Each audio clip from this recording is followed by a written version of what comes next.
470 ny andininy voalohany sy ny fahatelo.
Aminareo anefa fahasoavana sy fiadanana avy amin'Andriamanitra raintsika sy Jesosy Kristy.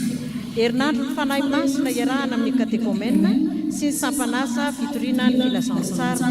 Ny loha hevitsika amin'ny teny ity ry havana dia ny fanahy masina sy ny fahamasinan'ny mpino. Andeha ary itsika hisaotra sy ny voninahitra ny anaran'Andriamanitra amin'ny alalan'ny famakiana ny Salamo 5:7, ny Salamo 5:7, ny andininy rehetra. Aorian'izay ny hira fanampiny fahafolo, ny andininy voalohany sy ny faharoa.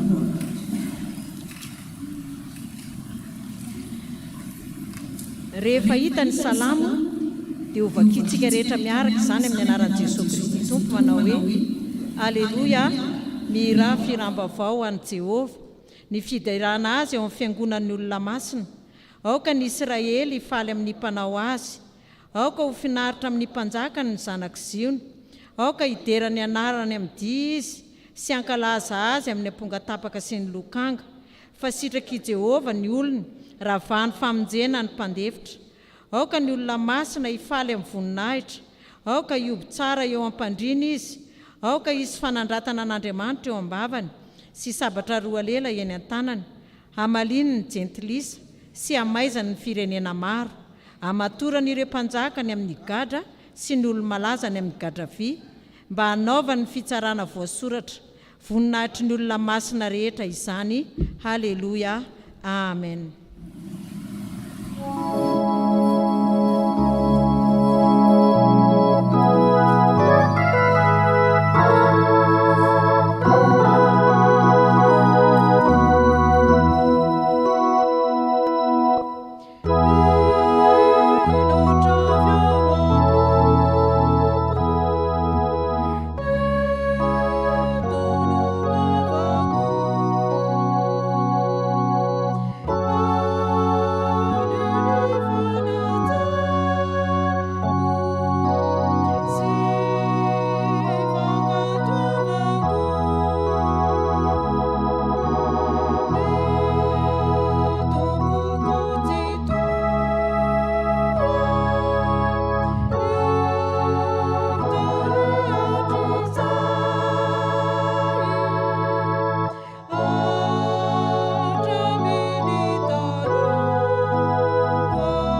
ray zanakarafanamaso saotranao izahay saotra satria no fitiavanao sy ny fampamponao dia mbola afaka manamanaterana izay izao fanoko izahay say fahatsiarovanay herinandro fanahy masina misaotra fa tsy ny herinay tanjakay izany fa ilay fanamasinao izay pampatsiahy mamtamberina ty anatinay fampianao fanamasina dia persona iray tompony ankalazay sy menay voninahitra saotranao izay saotra no reto vahoakanao ireto afaka ny azakazaka avy any amin'ny tokantrano tsirairay ao ny mbola avy niasa tany amin'ny toeram-piasana ka afaka ny azakazaka sy mijodododo amonjy izay indray izao fanofofafana izao koa ingany izy o tompo mba hoemboka manitra miakatra any aminao izao vavaka tsiaro aro-paratsiana fa tena vavaka ao anatin'ny fibebahana sy ny fanetretena tanteraka tokoa re namanay izay mbola miazakazaka no any izay tia monjy izao fotoana izao afangano ny diany harovy izy reto ka izay rehetra ireto tsisy hodiso anjara amin'ny teny fampahirezana avy any aminao tsisy hodiso anjara ihany koa ny amin'ny fitoriana ny filazantsara amin'ny mahasampana asa fitoriana amin'ny filazantsara eo ihany koa ny katekomenina izay antoka iray mampianatra ny olona mampitombo ny finoan'ny olona mba iroso bebe kokoa amin'ny fimonana ny latabatra aminao dia misaotra indrindra tompo izay ferehetra manelingelina anay tsy afanay manana fifantohana didina sy roana amin'ny anaran'i Jesosy Kristy tompo izany tsy anakely tsy anam-pahefana eto dia misaotra indrindra ry Andriamanitra ray zanaka ny fanamasina fa amin'ny anaran'i Jesosy Kristy tompo nanaovanay sakafana izany vavaka izany sady mbola mbolombolonay amin'ilay vavaka tsara indrindra nampianarina anay manao hoe rainay izay any an-danitra ho amasinina ny anaranao tonga ny ny fanjakanao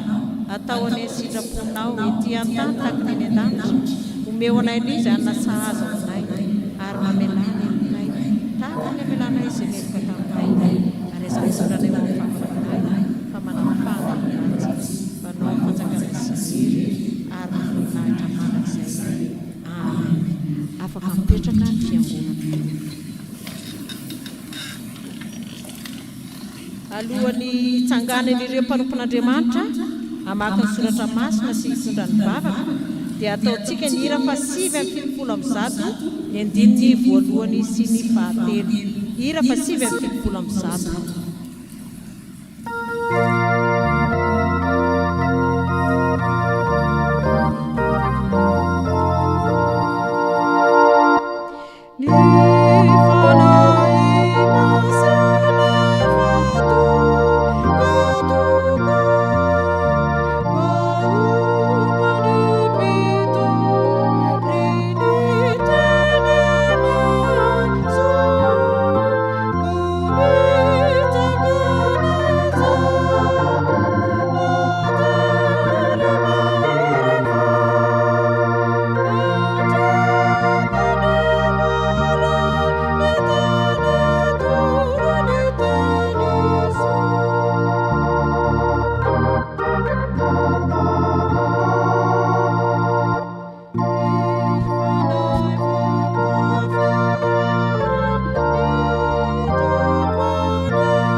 rehefa hitra dia vakiko amin'ny anaran'ny tompo fa izaho kory rahalahyko dia matoky ny aminareo fa feno fahatsarana ianareo dia feno ny fahalalana rehetra sady mahay mifanaraka koa kanefa amin'ny fahasahiana no anoratako ny teny sasany aminareo toy ny mampahatsiaro anareo indray noho ny fahasoavana nomen'Andriamanitra ahy mba ho mpanompo Kristy Jesosy ho amin'ny jentilisa ka manao fanompo-pivavahana amin'ny toriako ny filazantsara-n'Andriamanitra mba ho raisina amin'ny fankasitrahana ny fanatitra dia ny jentilisa rehefa nao masin'ny fanahy masina. Koa dia manana izay ataoko rehareha ao amin'ny Kristy Jesosy aho noho ny amin'Andriamanitra, fa tsy sahako lazaina izay zavatra tsy nampanaovin Kristy ahy na tamin'ny teny na tamin'ny asa mba hampanaiky ny jentilisa dia tamin'ny herin'ny famantarana sy ny fahagagana ary tamin'ny herin'ny fanahy masina dia hatrany Jerosalema ka manodidina hatrany Ilirikiona no hanatanterahako ny fitoriako ny filazantsara ny Kristy. Koa dia nataoko voninahitro ny tory ny filazantsara toy izao, tsy eo amin'izay efa niantsoana ny Kristy anefa fandrao anovina eo ambonin'izay efa naoriny sasany aho, fa araka amin'ny voasoratra hoe izay tsy nilazana azy no ahita ary izay tsy nandre no ahafantatra. Amen.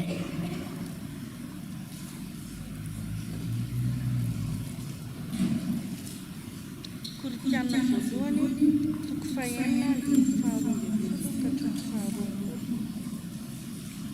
Koritiana voalohany toko fahaenina andiny faharoa ka hatramin'ny faharoa.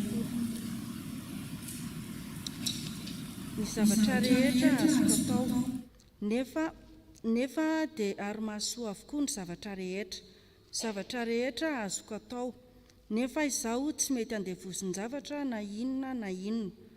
Ny hanina dia ho an'ny kibo ary ny kibo ho an'ny hanina, nefa samy ho velomin'Andriamanitra izy roa. Fa ny tena kosa dia tsy ho an'ny fijangajangana fa ho an'ny tompo, ary ny tompo ho an'ny tena, ary Andriamanitra efa nanangana ny tompo sady hanangana antsika koa amin'ny heriny. Tsy fantatrareo va fa momba ny tenan'i Kristy ny tenanareo? Moa hanala momba ny tenan'i Kristy va aho ka nolotra izany ho momba ny tenan'ny vehivavy janga? Sanatria izany. Moa tsy fantatrareo va fa izay miray amin'ny vehivavy janga dia tena iray aminy, fa hoy Andriamanitra, ho nofo iray ihany izy roa, fa izay miray amin'ny tompo kosa dia fanahy iray aminy. Mandosira ny fijangajangana izay fahotana rehetra ataon'ny olona dia eny ivelan'ny tena ihany, fa ny mpijangajanga kosa dia manota mihatra amin'ny tenany. Ahoana ary? Moa tsy fantatrareo fa ny tenanareo dia tempolin'ny fanahy masina izay ao anatinareo sady efa azonareo tamin'Andriamanitra, ka tsy tompon'ny tenanareo ianareo fa olom-boavidy ianareo, koa dia mankalazana Andriamanitra amin'ny tenanareo. Amen.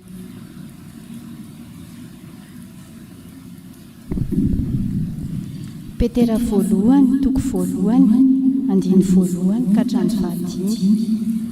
Petera voalohany toko voalohany andiny voalohany ka hatramin'ny fahadimy. Izany dia milaza ny fiarabana sy filazana ny amin'ny fahatsaran'ny fanavotana. Petera, apôstôlon'i Jesosy Kristy, mamangy ny mpivahiny monina ny ampelezana ny Ponto, Galatia, Kapadokia, Azia sy Bitinia dia olom-boafidy araka ny fahalalana rahateo izay an'Andriamanitra ray amin'ny fanamasinany fanahy ho amin'ny fanarahana sy ny famafazany rany Jesosy Kristy, ampitomboina ho anareo aneny fahasoavana sy ny fiadanana. Isaorana ny Andriamanitra, rain'i Jesosy Kristy tompontsika, izay niteraka antsika indray araka ny haben'ny famindram-pony ho amin'ny fanantenana velona tamin'ny itsanganan'i Jesosy Kristy tamin'ny maty, ho amin'ny lova tsy mety simba, tsy misy loto, tsy mety levina, voatahirany an-danitra ho anareo, izay arovan'ny herin'Andriamanitra amin'ny finoana ho amin'ny famonjena efa vonona seho any amparany. Amen.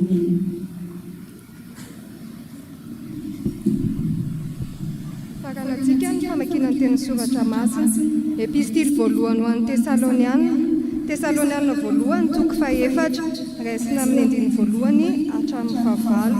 Tesalonianina voalohany toko fahaefatra, raisina amin'ny andiny voalohany hatramin'ny fahavalo.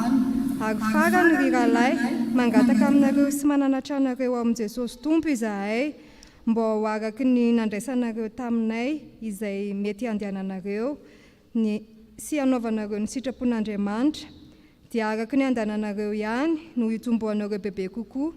Fa fantatrareo ny didy nomeny anareo avy tamin'i Jesosy Tompo fa izao ny sitrapon'Andriamanitra dia ny hanamasinana anareo hifadianareo ny fijangatsangana mba samy ahafantatra izay azoanareo ny fanaky ny tenanareo avy amin'ny famasinana sy ny voninahitra, tsy amin'ny filana fotsiny tahaka ny jentilisa izay tsy mahalala an'Andriamanitra mba tsy hisy anao saina hifetsiny rahalainy amin'izany, fa ny Tompo no mpamaliny amin'izany zavatra rehetra izany toy ny nolazainy sy nambarany taminareo rahateo.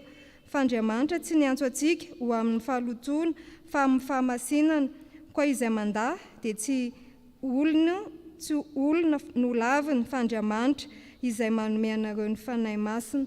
Ray masino manamasinana ny fahamarinana teninao fahamarinana.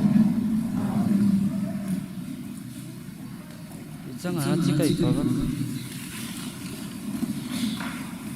dia Andriamanitra io misaotrana izany menany fotoanina fahananian'ny teninao mangatana fanahina masina izay hanampy anay anao tsara mandrakariva amin'ny fiainanay minaran'i Jesosy nanaovanay sambavaka izany. Amen.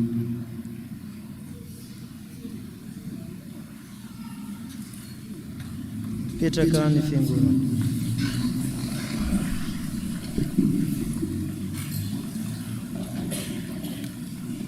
Ry havana malala rehetra amin'ny Tompo mitombona amintsika hatrany eny ny fahasoavana sy ny fiadanana avy amin'Andriamanitra sy Jesosy Kristy tompontsika. Amen. Ny fanahy masina sy ny fahamasinany mpino no lohevitra antsika androany. Raha miresaka ny mpino isika dia olona voantso no namasinina, izay zany no hevitra. Izany hoe no hamasinina no ny antson'Andriamanitra ny mpino. Izay hitantsika ao amin'ny Jaona 1:5-7 izany. Io fahamasinana io no anjara tsara sy maharitra mandrakizay ananany fanahy iray ao amin'olona izay voavonjy. Io zany fahamasinana izay voalaza eo amin'ny soratra masina io. Ary Andriamanitra mihitsy no manome io fahamasinana io. Ao amin'ny Jesosy Kristy no misy io fahamasinana io. Ary ray sy ny mpino izany noho ny amin'ny finoana sy ny fanantenana. Izay hitantsika ao amin'ny Korintiana 1:1-7 izany. Ary io anjara io dia miorina amin'ny asa izay tanterahan'i Jesosy Kristy teo ambony hazo fitsatsiana. Andeha ho jerentsika voalohany ny mahakasiky ny fahamasinana ny Romanina 5:12-7 ka hatramin'ny 9:20. Hitantsika amin'ity soratra masina ity dia mampahatsiahy i Paoly apôstôly eto momba ireo zavatra fantatra toy ny firaisan-kina sy ny hoe mampahatsiahy azy ireo ny amin'ny zavatra rehetra izay ao amin'ny Kristy, izay fantatra ireto Romanina ireto. Ary ambarany eto mazava tsara fa ny fahasoavan'Andriamanitra no nanirahana azy hitory an'i Kristy, izany hoe olona no hamasinan'Andriamanitra i Paoly apôstôly. Ary zany fahamasinan'Andriamanitra izany, ary zany fahamasinany mpitoro filazantsara izany no ampitaina any amin'ny jentilisa, ampitaina amin'olona izay tsy mahalala an' Jesosy Kristy mba azahoany izy ireo ny fahamasinana avy amin'Andriamanitra. Mba azahoany izy ireo ny fahamasinana avy amin'Andriamanitra dia jentilisa izay tsy mahalala izany. Hitantsika eto fa mandray ny tena ny hotony mpisorona i Paoly apôstôly, izany hoe raha any amin'ny testamenta mandray any amin'ny testamenta taloha zany izy, raha any amin'ny testamenta taloha ny fahamasinana dia ny tendrombohitry Jerosalema izay ao no misy ny fahamasinana, ao amin'ny tempoly, ary eo amin'ny mpisorona sy levity amin'ireo ihany no misy fahamasinana. Ary izay mahatonga Paoly apôstôly eto dia mitontena ho mpisorona, olona manana fahamasinana, ary manolotra izany fahamasinana izany amin'ny kristianina, amin'ireo jentilisa izay niovafo, izay nanaraka an'Andriamanitra, mba mizara izany fahamasinana izany. Ary io fahamasinana io dia zaraina amin'ny alalan'ny fanahy masina, mba hahatonga ny olona ho tafiorina tsara, hahatonga ny olona hanana fiorenana tsara, hanana finoana tsara, finoana matotra eo anatrehan'Andriamanitra. Hitantsika eto fa nomen'Andriamanitra anjara fanompona manokana i Paoly apôstôly ny amin'ireo asa fitoriana filazantsara, ny amin'ny jentilisa dia nitoro filazantsara, io hanambara ny filazantsara amin'izay mbola tsy mahafantatra, ny olona izay tsy mahafantatra ny vaovao mahafaly, any anjara toeran'ny Paoly apôstôly raha miresaka ny apôstôly ny Kristy isika, dia any amin'ny jentilisa no entefany filazantsara ny Paoly. Ary hitantsika eto fa mampiditra ny jentilisa ho ao amin'ny fahamasinana izy, ho ao amin'ny fahamasinana, hanana anjara ao amin'ny fahamasinana i Paoly apôstôly, ry afaka malala rehetra ny tompo. Ny mpino rehetra dia antsoin'Andriamanitra ho amasinina, izany hoe ny finoana no mandeha aloha, hoe ny fovan'ny fo, ny fovana ho kristianina no mandeha aloha, izay vao hamasina. Eto manambara amintsika ny soratra masina, dia ilaza amintsika ny soratra masina fa antsoin'Andriamanitra isika kristianina, antsoin'Andriamanitra avany amin'ny fiainana izay tsy mahafantatra ny Kristy, antsoiny ho ato amin'ny fiangonana mba homena izany fahamasinana izany, mba homena izany fahamasinana izany. Ary amin'ny endrika maro iavako no hanomezana izany fahamasinana izany, mety amin'ny fanokanana io, ary mety amin'ny zavatra maro eo amin'ny fiangonana no hanomezan'Andriamanitra izany fahamasinana izany. Isika tsirairay samby misitraka izany fahamasinana izany, satria samby vita batisa, samby tafiditra ho isan'ny fiangonana, samby tafiditra ho isan'ny zanak'Andriamanitra, samby tafiditra ho isan'ny olona voavonjy. Dikan'izay samby masina isika tsirairay avy, samby masina isika tsirairay avy. Ary zany fahamasinana izay omen'Andriamanitra isika izany dia entintsika ampiasaina ny amin'ny asa fitoriana ny filazantsara, ampiasaina ny amin'ny fanambarana ny vaovao mahafaly, mba hahatonga ny olona hanana fiovampo, handray fahamasinana indray izay fahamasinana zaraina ao aminy. Ny faharoa afaka dia izao, ny fahamasinana faharoa dia hitantsika ao amin'ny Korintianina voalohany toko 9:12 ka hatramin'ny 20. Raha miresaka ny fahamasinana indray isika eo dia ny fahadiovana, ny fahamasinana ny fahadiovana, izany hoe olom-boavidy isika, olom-boavidin'Andriamanitra isika, izany hoe nividin'Andriamanitra avy tany amin'ny fahaverezana, nividin'Andriamanitra avy tany amin'ny aizina, nalifan'Andriamanitra ho amin'ny mazava mamirapiratra, ho amin'ny fahamasinana mamirapiratra. Asehon'Andriamanitra miariary eto fa olona efa ao anatin'izany fahamasinana zany isika, dia tsy tokony andevoziny faniriana sy ny filana. Io zany matetika ny kristianina tratran'io zavatra io, ary ny olona rehetra manerana izao tontolo izao matetika tratran'io faniriana sy ny filana io. Raha miresaka ny filana isika, ny faniriana dia mitsiriritra izay, hoe mitsiriritra zavatra an'olona, mitsiriritra zay zavatra tsy anoteny, zay zany ny faniriana. Fa raha ny filana dia resaka ny fitsangajangana ndray eo, resaka ny fitsangajangana, izany hoe ny filana miainga amin'ny zavatra tsy mahazatra mankany amin'ny fahazarana, izany hoe zavatra tsy nahazatra anay io fa ny zanarinao ny tenanao,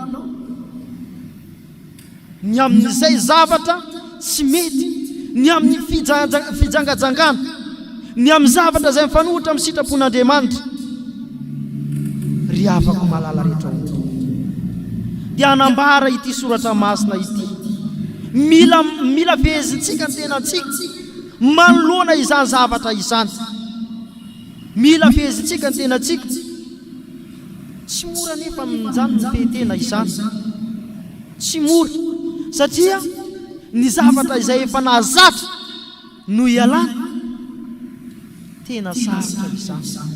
Satria efa lasa domelina ilay zavatra ianao, lasa miankin-doha amin'ilay zavatra isika, sarotra be ny ala amin'izany.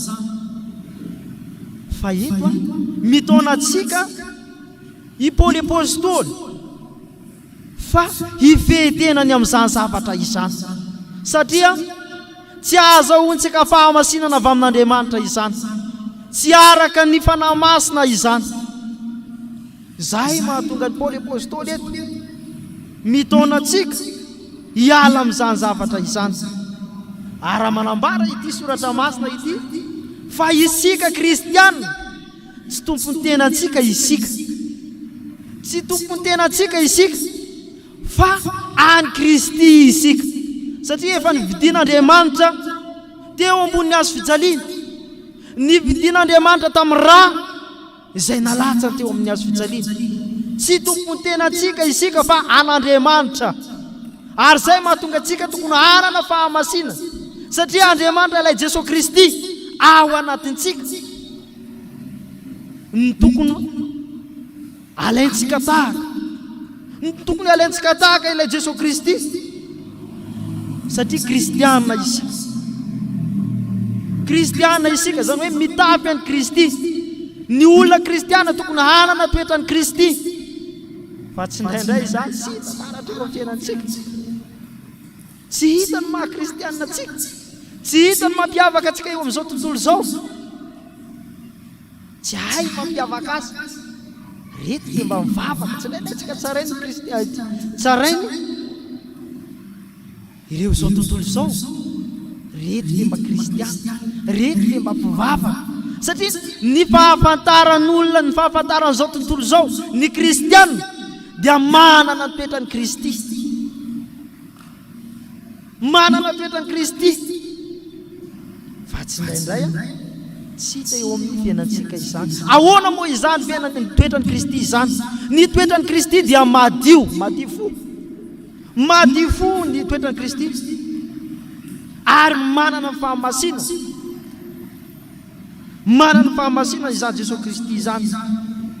Tokony hitantaratra ao anatintsika ny fahadiovampo, ary tokony hitantaratra eo amin'ny fiainantsika ny fahamasina, mba hahafahantsika manome voninahitra an'Andriamanitra. Ary io sakana eo amin'ny kristianany amin'izao vanim-potoana iainantsika izao, tsy mahafantatra ny atao hoe ny maha-kristianina azy, tsy fantany ny momba azy, dia lasa ohatran'ny mivona ilay kristianina, satria tsy matetra ao aminy ilay filazantsara, ilay tenin'Andriamanitra, satria tsy manana fahamasina, tsy asan'ny fanahy masina, kanefa mba vita batisa ihany, mpandray fanasam-polo ihany. Dia eto hanambara amintsika Paoly apôstôly fa olona ny diovin'Andriamanitra isika, olom-bo vidin'Andriamanitra isika, fa tokony isaintsaina ihany isika, fa tsy fehezin'ny faniriana sy ny filana, fa isika tokony hamey ny faniriana sy ny filana. Ny fahatelo ry havako, ny fahamasinana fahatelo dia hitantsika ao amin'ny Petera voalohany, toko voalohany andininy voalohany ka hatramin'ny fahadimy. Eto indray dia ny fahamasina ny fanahy, hoe ny fanahy mihitsy no masina, hoe fanahyn'olona io tsy fanahy masina, fa ny fanahintsika kristianina ny tokony masina. raha mamaky ny testamenta vaovao isika dia mahita fa ny fomba roa, mahita fa fomba roa no ilazana ny fahamasinana ao amin'ny testamenta vaovao. Ny voalohany lasaina ao no hamasinana isika, zany hoe olona tsy masina fa olona no hamasina. Iza no nanamasina? Jesosy Kristy. Hoe ny olona namasina isika, ary io fanamasinana io dia niseho tamin'ny fahateram-baovao. Matisa izany, niseho tamin'ny fahateram-baovao. Zany hoe nisarahina tsara, misaraka tsara ny mahazo tontolo izao sy ny maha kristiana. Saraka tsara izany satria nyzao tontolo izao dia olona taloha, fa raha miresaka ny kristiana dia olom-baovao.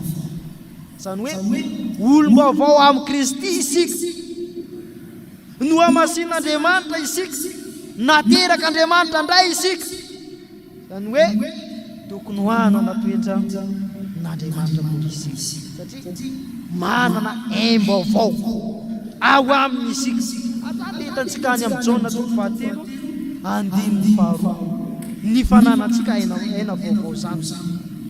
Ny manaraka izany dia voasoratra fa tokony hanamasiny tena isika. Eo zany Andriamanitra no manamasina, fa ny faharoa manaraka dia isika ihany no manamasina ny tenantsika. Voalohany Andriamanitra no manamasina ny tenantsika, fa ny faharoa zany hoe fahamasinana mitohy, hoe hamasin'Andriamanitra aloha isika, dia eo fa isika amin'izay zany manamasina ny tenantsika. Zany hoe fahamasinana mitohitohy, manamasina ny tenantsika amin'ny fiainantsika andavanandro. Tsy ray andro io, tsy roa andro, fa aina mifetra. Manamasina ny tenantsika amin'ny fiainantsika andavanandro. Ambara ny bokin'ny Hebreo zany, Hebreo 12:4, ny fanamasinantsika ny tenantsika ny amin'ny fiainantsika andavanandro zany. Ireo lafindroa ireo dia ireo lafindroa amin'ny fahamasinana ireo dia atambatra ny bokin'ny Apokalipsy 12:20 izay manao hoe ary zay masina oka mbola hiamasina ihany izy. Zany hoe efa masina ianao, fa tsy ho lasa atsatso ndray ianao rehefa masina, fa lasa mitombo ny fahamasinana ao anatinao. Tsy mijanona le fahamasina teo aloha, fa mitombo ny fahamasina. Fa tsy indraindray isika mahazo fahamasinana avy amin'Andriamanitra, hamasin'Andriamanitra isika, dia inona ny ataontsika? Dia lasa matsatso indray. Re ohatra amin'izany za, raha mandray ohatra amin'izany dia raisiko ohatra ny olona raisina ho mpandray, satria ny olona raisina ho mpandray dia olona mahaleo teny eo amin'ny fiangonana, efa olon-dehibe amin'ny finoana, zany hoe efa tsy zaza amin'ny finoana. No hamasina izy eo amin'ny fandraisana azy amin'ny katekômena, dia inona amin'izay ny zava-misy? Misy ny atao hoe fizahan-toetra, mitombo fizahan-toetra rehefa mahaleo tena ny olona anankiray ny amin'ny finoana. Rehefa zahan-toetra dia tsy mahazaka ny atao hoe fizahan-toetra, dia inona ny atao? Mivary, miala amin'ny fanefenana ataony. Zay le matsatso. Ny olona no hamasinina, namasin'Andriamanitra tsara, dia miala amin'ny fanekena matsatso. Oka ry hafa, oka tsy ho isika kristiana no tratrany izany, fa oka ho masina hatrany isika, ary ampitombo ny fahamasinantsika hatrany. ny fahamasinana faefatra dia hitantsika amin'ny Tesaloniana voalohany toko faefatra andininy voalohany ka hatramin'ny fahavalo. Hitantsika eto fa ny fomba fivavahan'ny Tesaloniana taloha dia nisy fanaontsendrisy hoe tsy manaraka ny sitrapon'Andriamanitra, tsy manaraka ny sitrapon'Andriamanitra satria tao anatin'ny fitondrantena vetaveta izy ireo, tao anatin'ny fitondrantena vetaveta hoe mifanohitra amin'ny sitrapon'Andriamanitra, tsy manaraka ny sitrapon'Andriamanitra. Ary zany mahatonga Paoly apôstôly eto manameloka azy ireo hoe melohan'ny Paoly apôstôly izy ireo ny amin'ny fahazaran-dratsy, ny amin'ny fanaony dia no melohan'ny Paoly apôstôly izy ireo. Ary no amafisiny fa tsy fahamendrehana izany satria mifanohitra amin'ny maha-kristianina, tsy fahamendrehana izany, fahavetavetana izany, mifanohitra amin'ny maha-kristianina satria masina Andriamanitra ka tokony ho masina koa ny olona manaraka azy. Hoe hita taratra eo amin'ny olona manaraka ny Kristy ny fahamasinana noho izany rehetra. Tokony ho masina isika, tokony ho masina isika, ary tokony fehezintsika tsara ny tenantsika mba tsy hanaraka izay zavatra fanaon'izao tontolo izao, mba tsy hanaraka ireo izay tsy madio ny fitondrantena, indrindrandrindra ny amin'ny ara-nofo. Ary io ny tena matetika mandavo ny kristiana, ny ara-nofo, ny fitondrantena amin'ny mahatempolon'Andriamanitra antsika, ny amin'ny mahatempolon'ny fanahy masina antsika dia tokony ho tsara fitondrantena isika, tokony ho tsara fitondrantena isika satria masina isika, masina ara-tsaina, ara-batana, ara-panahy, masina daholo rehefa mimasina teo anatrehan'Andriamanitra isika. Eto ny mpamaranana ry hafa tefen'Andriamanitra isika ny amin'ny fanahy izay ananantsika mba ho mendrika ny maha-kristianina, fa tsy olona varilava, mba tsy hahatonga any amin'ny fahafatesana, mba tsy hahatonga isika andera ny eran'ny Satana, dia tefen'Andriamanitra isika. Ary Andriamanitra dia miasa sy mijanona noho ny fahasoavana izay omenantsika mba hananantsika ny fahamasinana avy aminy, mba hiainantsika ny amin'ny zavatra rehetra, izany hoe hiainantsika ny fitiavana, ny amin'ny fahazana, ny amin'ny fandehanana rehetra dia ny fahamasinan'Andriamanitra. Ary izany no mahatonga ten'Andriamanitra eto mampisika atsika hitady izany fahamasinana izany. Dia ho an'Andriamanitra ireny lahatra, ho antsika kosa ny fiadanana. Amen.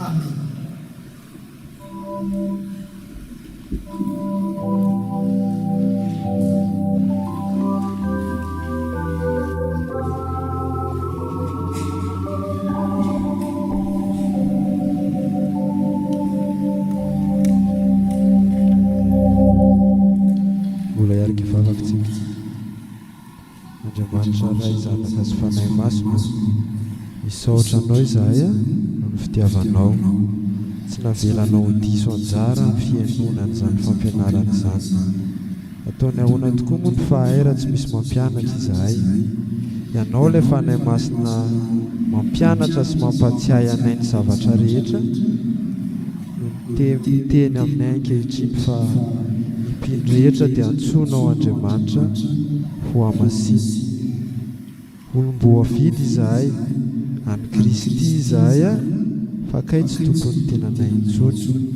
Mampianatra anay koa ianao fa olom-baovao amin'ny Kristy izahay rehefa nateraka indray, nateraka ao fanahy masina.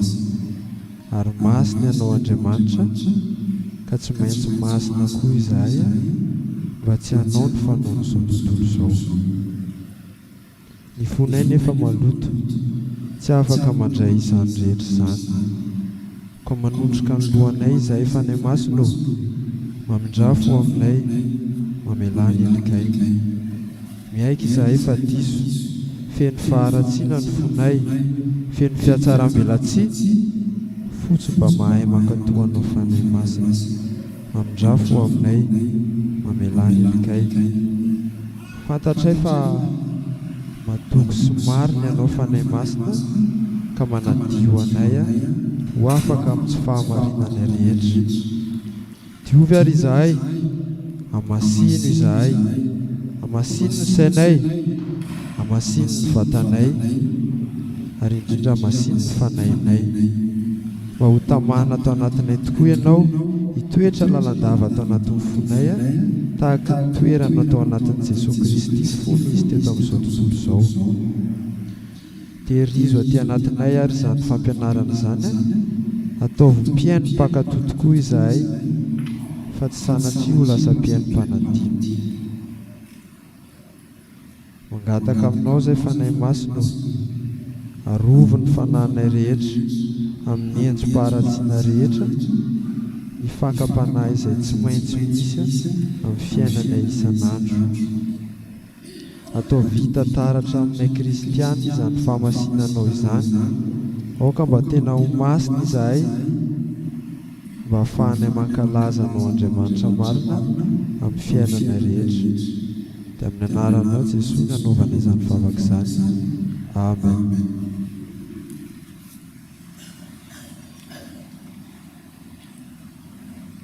Eo am-pitsanganana rakitriny no andraisantsika ny teny famelan-keloka avy amin'ny soratra masina tonona amin'ny anaran'i Jesosy manao hoe: nefa Andriamanitra kosa be famindrampo dia mamela heloka ka tsy mandringana, eny na hatrindry fo tokoa izy ka tsy nofo azony avokoa ny fahavinirany, fa nahatsiaro izy fa nofo ihany ireo, ka dia ny rany ny fanan'ny zanany ho ao am-pontsika milaza hoe Abaraeo. Noho izany ry havana dia voavela ny helokareo noho ny anarany masina, miderany ny tompo manao hoe: sambatra ny olona izay voavela ny elo sy voasarona ny fahotana, sambatra ny olona izay sainy izay vaheloka ary tsy misy fitaka amin'ny fanahy.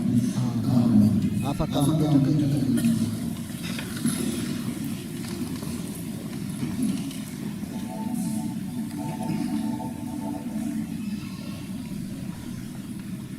Tonga amin'ny fotoana izay anatanterahana ny lavitra antsika ry havana, ka ao anatin'ny fanatanterahana izany nanaovantsika ny ina fa 5 sy 4.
Jesús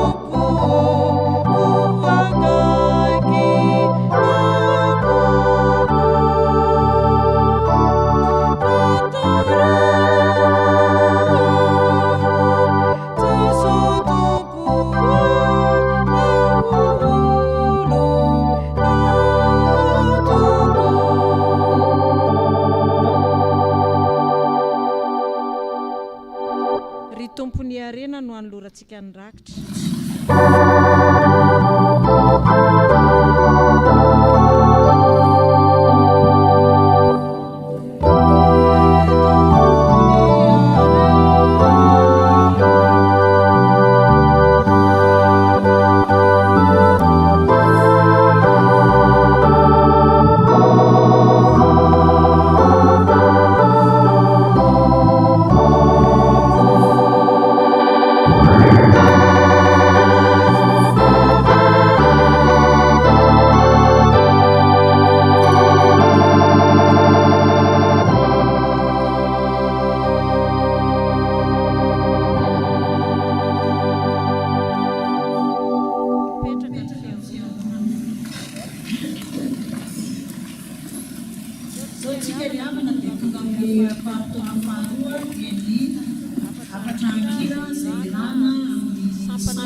Fiomanan'izy ireny amin'izany dia ataontsika ny hira fahenina amin'ny fitopolo amin'ny zato dia rehefa mahazo toerana izy ireo dia mijanona hira.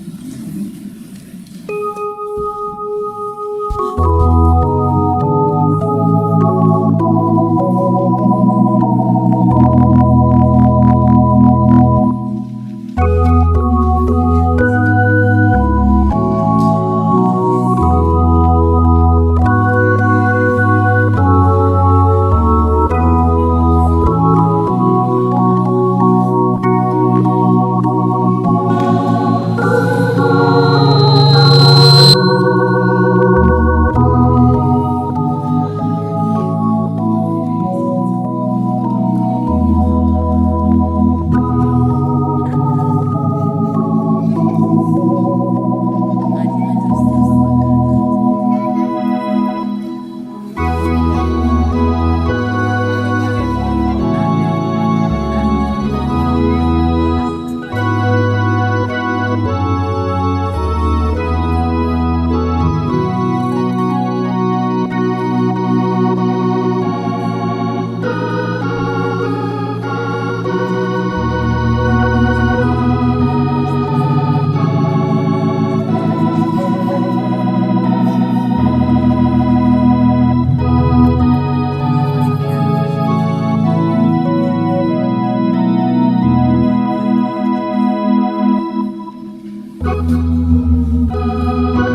Thank you.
Fenui tanteraka rakofinerinao ao bandetsiogeraka fanaio mitinianao ka fenui tanteraka rakofinerinao ao bandetsiogeraka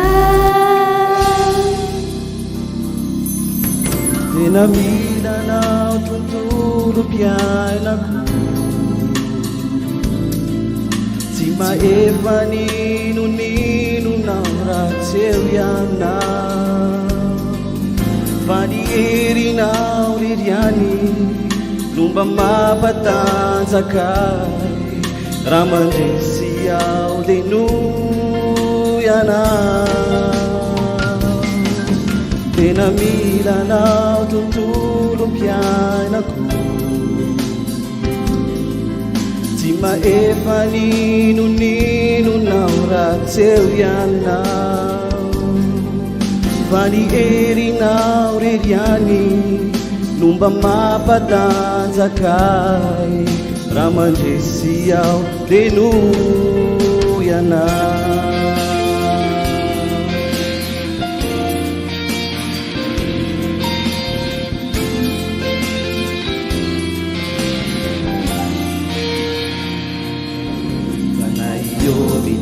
Nyanau kafenui tanteraka rakufingerinau au mandetsureraka kanaio mitinyanau kafenui tanteraka rakufingerinau au mandetsureraka tena milanao tontolo piainako tsy maefa ninonao ratseo ianao fa ny herinao reriany lomba mampatanjakay raha mandresy ao de no ianao tena milanao tontolo piainako tsy maefa ninonao ratseo ianao fa ny herinao reriany lomba mampatanjakay raha mandresy ao de no ianao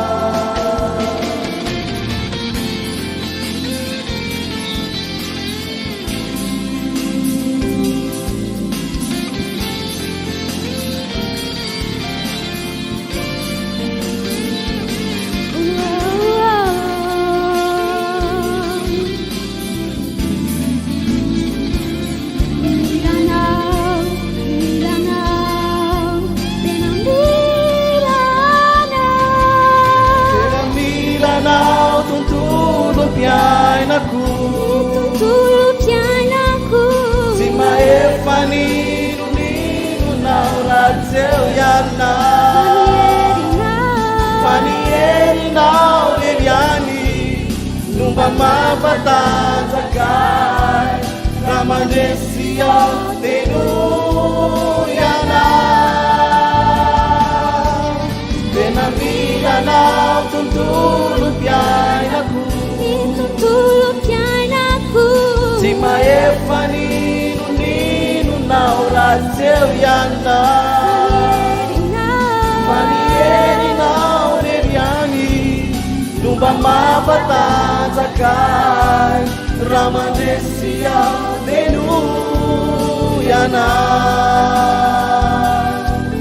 raha mandresy ao deno iana raha mandresy ao deno iana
Tumpukasiu indrai nifunai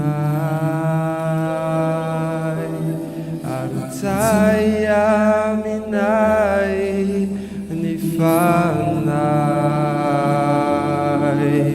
nifanai masinau tunitam ni Pentecosta tumpuo dinuvai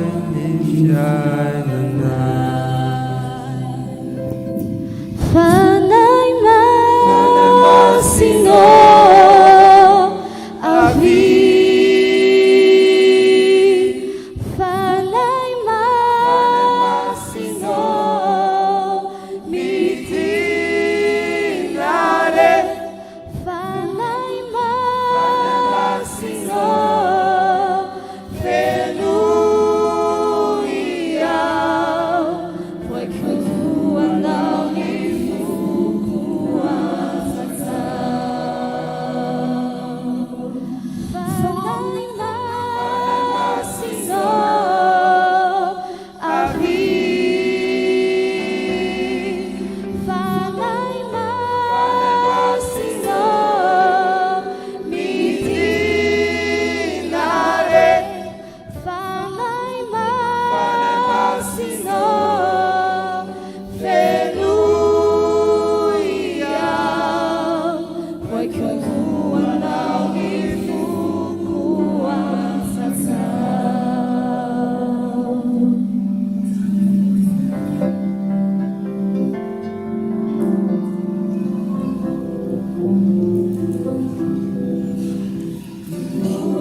dia miara misaotra an'Andriamanitra isika ry havana totoza somatsara izao fanompoako vavahana izao soratsika ny katekomena sy ny sampanasa asa fitorina ny filazana tsara ny haiko soliten'Andriamanitra mitondratsika tamin'izao fanompoako vavahana izao kasitrahana hatrany ihany koa isika ny amin'ny fanarahantsika izao herinandro ny fanahy masina izao miditra amin'ny andro fahadimy isika ry havana raha-pitso a ny loha hevitra izay arahantsika indray dia ny fanahy masina sy ny fanavaozana ny mpino ny ombona amin'ny dekonina solon'olona isika amin'izany ary misy ny fandraisana ny fanasan'ny tompo ary ny fotoana moa dia amin'ny enina ora ariva ihany ry havana malala dia samy tonga maro isika amin'izany fanompoany mpivavahana izany ndia ara-mitsangana isika ankehitriny fandray ny tsodrano raiso amin'ny fanantenana sy ny finoana fa ho tanteraka aminareo ny tsodrano tonoana aminaran'i Jesosy manao hoe